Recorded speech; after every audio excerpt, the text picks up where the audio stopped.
dari D3 keperawatan tingkat 3B. Di sini saya akan melakukan tindakan pemeriksaan fisik pada paru dan jantung.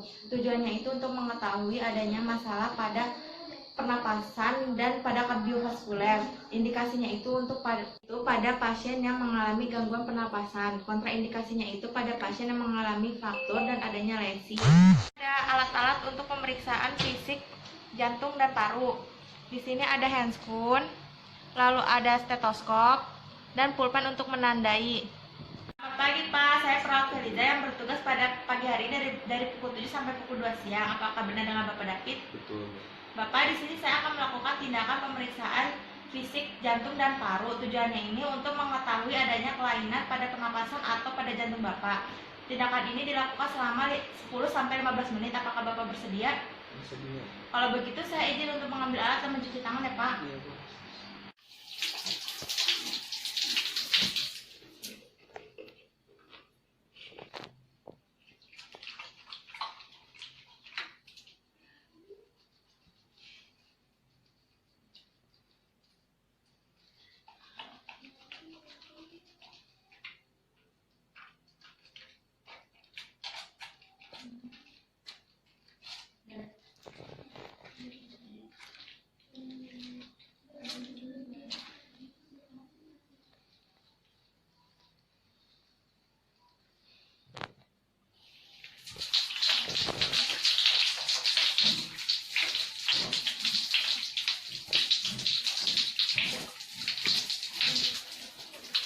Bapak, saya sudah kembali. Sebelum kita mulai tindakannya, kita tutup dulu sampirannya. Habis itu kita pakai sarung tangan dulu ya Pak ya, sebentar.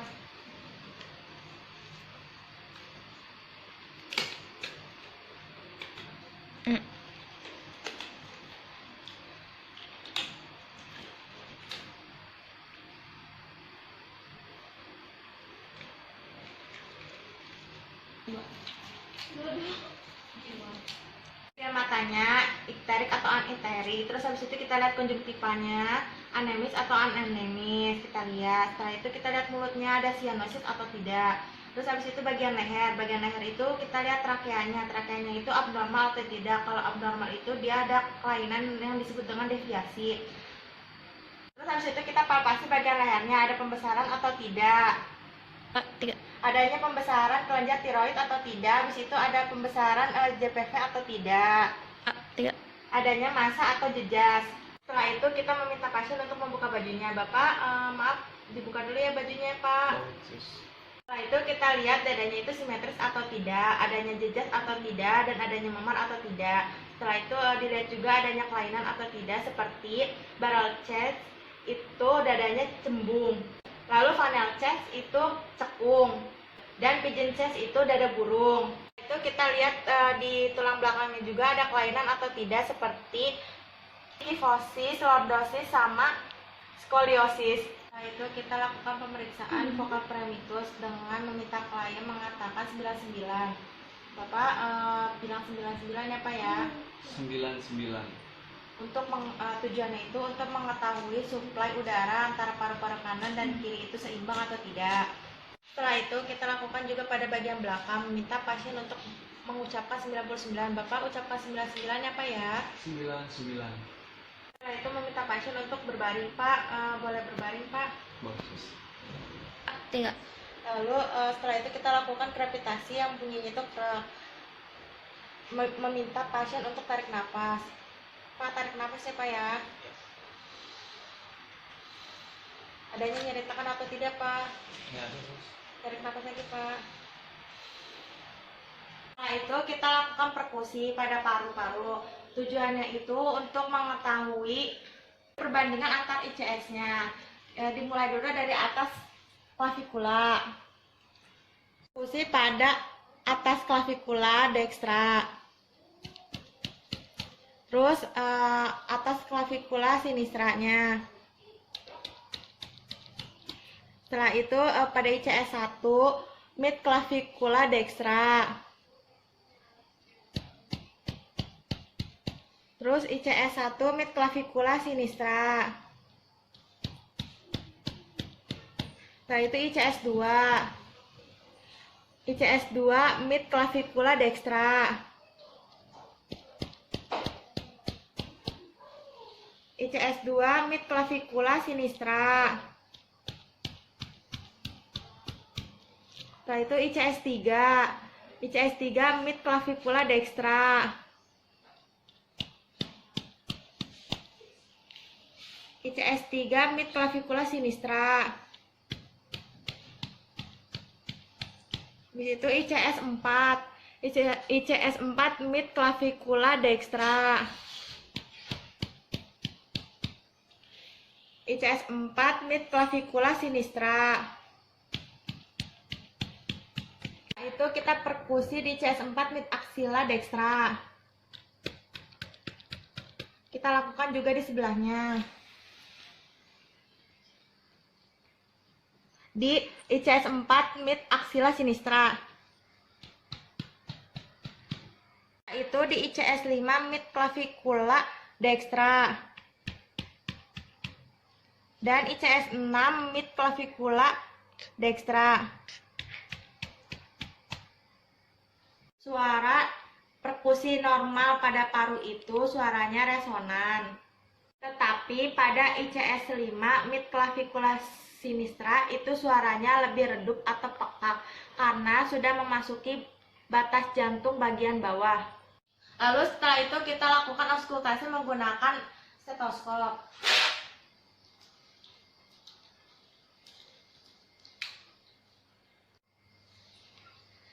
Auskultasi pada atas klavikula. Tarik nafas, Pak. Setelah itu kita lakukan pada atas klavikula sinistra. Tarik nafas, Pak.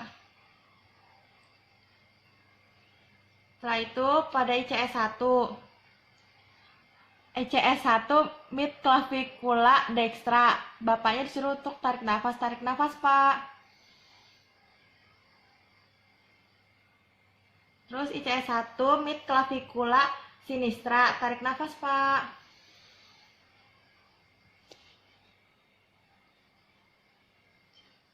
Selanjutnya ICS 2 mid clavicula dextra.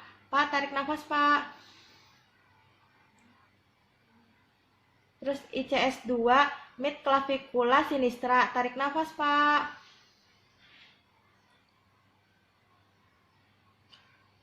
ICS 3 mid clavicula dextra. Tarik nafas, Pak.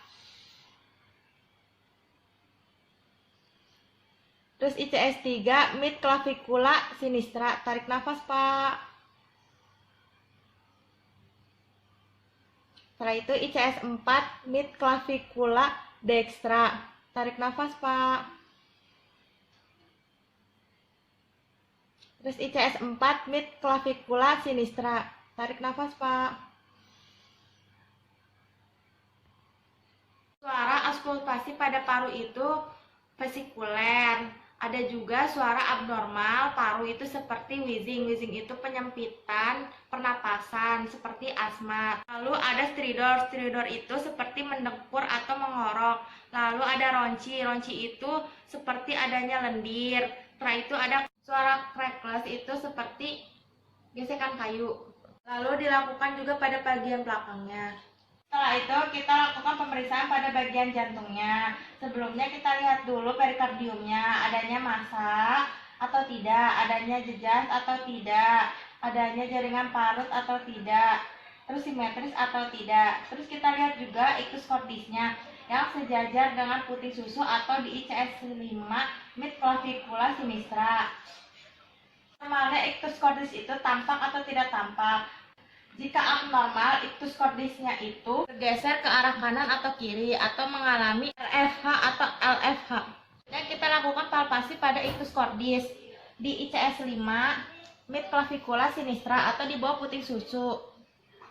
Normalnya itu tidak berdenyut. Jika berdenyut itu pasiennya mengalami RFH atau LFH. Palpasi pada prosesus sipoideus atau tajam pedangnya. Normalnya itu tidak teraba. Jika teraba itu pasien mengalami LFH atau RFH. Kita palpasi pada epigastrium di bawah prosesus sipoideus. Normalnya itu tidak ada denyutan. Jika ada, pasien mengalami RFH. Palpasi pada pulsus parasternal. Caranya itu Jari keduanya itu kita simpan di ICS 2 Sinistra.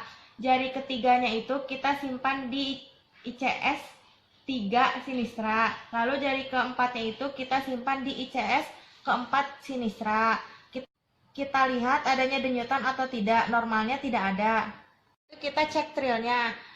Getaran pada jantung tidak ada. Ulangi. Normalnya itu tidak ada.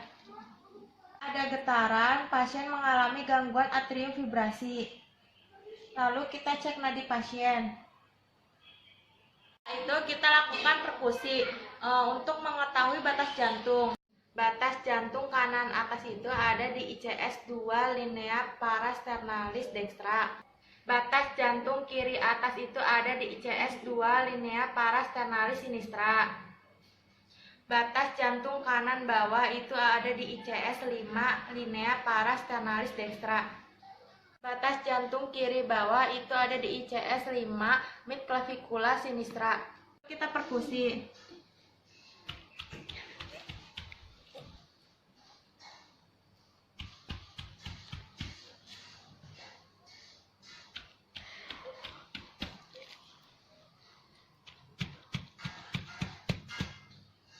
Suara normal perkusi itu dullness atau pekak. Selanjutnya kita lakukan auskultasi menggunakan stetoskop. Kita auskultasi pada katup aorta itu ada di ICS 2 linea parasternalis dextra.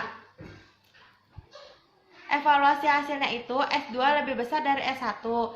Selanjutnya kita auskultasi pada katup pulmonal itu ada di ICS 2 linea parasternalis sinistra. Evaluasinya itu S2 lebih besar dari S1. Lalu kita auskultasi pada katup tricuspidalis itu ada di ICS 5 linea parasternalis dextra. Evaluasinya itu S1 lebih besar dari S2. Kita lanjut di katup mitral itu ada di ICS 5 mid clavicula sinistra. Evaluasinya S2 lebih besar dari S1. S1 itu bunyinya loop, S2-nya itu bunyinya dup. Tindakannya sudah selesai, Bapak bisa memakai bajunya kembali. Setelah itu kita rapikan alatnya dulu. Komunikasi kembali dengan pasien. Bapak, tindakannya sudah selesai ya Pak ya. Bapak setelah dilakukan tindakan, hasilnya Bapak tidak memiliki kelainan atau gangguan pada sistem pernapasan dan kardiovaskuler. Jika Bapak membutuhkan sesuatu, Bapak bisa memanggil saya di ruang perawat. Kalau begitu, saya izin untuk kembali ke ruang perawat. Setelah melakukan tindakan, kita mencuci tangan.